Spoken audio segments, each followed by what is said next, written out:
Maligayang pagdating sa Community Teachings. Ako si Fatima at ang ating paksa ngayon ay ang papel ng pamilya at komunidad sa Ramadan. Sa Community Teachings, ibinabahagi namin ang kaalaman na nagpapakita ng kagandahan at karunungan ng Islam. Maraming hindi Muslim ang natutuklasan ang katotohanan tungkol sa pananampalatayang ito at ang mapayapang aral nito sa pamamagitan ng aming mga nilalaman. Kung ikaw ay bago sa aming channel, huwag kalimutang mag-subscribe at i-on ang notifications. Ang iyong suporta ay tumutulong sa amin na patuloy na magpalaganap ng kaalaman at bumuo ng isang komunidad ng pagkakaunawaan. Ngayon, simulan na natin. Ang kahalagahan ng pamilya sa Ramadan. Ang Ramadan ay higit pa sa isang buwan ng pag-aayuno. Ito ay panahon ng malalim na espiritual na pagninilay, disiplina sa sarili at pagpapanibago ng pananampalataya. Ngunit isa sa pinakamagandang aspeto ng Ramadan ay ang papel ng pamilya. Sama-samang gumigising ang mga pamilya para sa suhur, pagkain bago sumikat ang araw. Hinihikayat ang isa't isa na simulan ang pag-aayuno ng may dalisay na intensyon. Sa buong araw, pinapaalalahanan nila ang isa't isa na maging matyaga, mabait at maingat sa mga salita at kilos. Kapag lumubog ang araw, muli silang nagsasama-sama para sa iftar, ang pagkain na nagsisilbing pagwawakas ng pag-aayuno. Sinabi ng Propeta Muhammad, sumakanya nawa ang kapayapaan, kumain ng magkakasama, sapagkat may pagpapala sa pagsasama-sama, jama'ah. Ang sabay-sabay na pagkain sa hapagkainan, pagbabahagi ng pagkain, at paggawa ng dua, panalangin, bago kumain ay nagpapatibay ng pagmamahal at pagkakaisa sa pamilya. Tinuturuan din nito ang mga bata ng kahalagahan ng pasasalamat at pagtitiyaga. Sa panahon ng Ramadan, ang mga nakatatanda ay nagbabahagi ng kaalaman sa mas nakababatang henerasyon. Ang mga lolo at lola ay nagsasalaysay ng mga kwento ng nakaraang Ramadan at ang mga magulang ay gumagabay sa kanilang mga anak sa panalangin at pag-aayuno. Pinapatibay nito ang ugnayan ng pamilya at sinisigurong mapanatili ang mga aral ng Islam. Panalangin ng komunidad at pagtutulungan. Ang Ramadan ay hindi lamang tungkol sa pansariling pagsamba, ito rin ay tungkol sa diwa ng komunidad.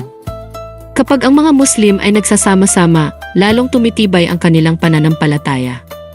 Isa sa mga espesyal na aspeto ng Ramadan ay ang Tarawih prayers, mahabang panalangin sa gabi na isinasagawa ng sama-sama. Ang pagtayo ng magkatabi sa panalangin ay nagpapalakas ng pagkakaisa at pagpapakumbaba sa harap ng Allah.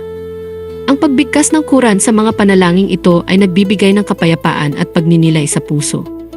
Higit pa sa panalangin, ang pagtutulungan sa iftar ay isang magandang tradisyon. Ang mga moske, kawanggawa at pamilya ay nag-aalok ng libreng pagkain para sa mga nangangailangan. Sinabi ng Propeta Muhammad, sumakanya nawa ang kapayapaan. Ang sinumang magpapakain sa isang nag-aayuno ay makakakuha ng parehong gantimpala tulad ng nag-aayuno. Inaanyayahan din ang mga hindi Muslim na dumalo sa mga pagtitipong ito. Maraming tao mula sa iba't ibang relihiyon ang bumibisita sa mga moske sa panahon ng Ramadan upang maranasan ang mga tradisyon ng Islam na nagpapalakas ng kapayapaan at pagkakaunawaan sa pagitan ng pananampalataya. Pagpapalakas ng relasyon sa pamamagitan ng mabubuting gawa. Ang Ramadan ay isang buwan ng kabutihan, pagkakawanggawa at disiplina sa sarili. Ipinaalala nito sa atin na maging mas mabuting miyembro ng pamilya, kapitbahay at miyembro ng komunidad. Isa sa pinakamahalagang aral ng Ramadan ay ang pagpipigil sa emosyon. Tinuturuan tayo nito na maging matyaga sa pamilya at kaibigan, magpatawad sa nakaraan at ituon ang pansin sa pagmamahal at pagkakaisa. Isa sa mga haligi ng Ramadan ay ang zakat, pagkakawanggawa. Ang mga may kakayahang pinansyal ay nagbabahagi ng kanilang yaman sa mahihirap upang masigurong walang napapabayaan sa komunidad. Kahit ang maliliit na gawa ng kabutihan ay may malaking halaga. Isang ngiti, magagandang salita o pagtulong sa nangangailangan ay nagbibigay ng gantimpala mula kay Allah.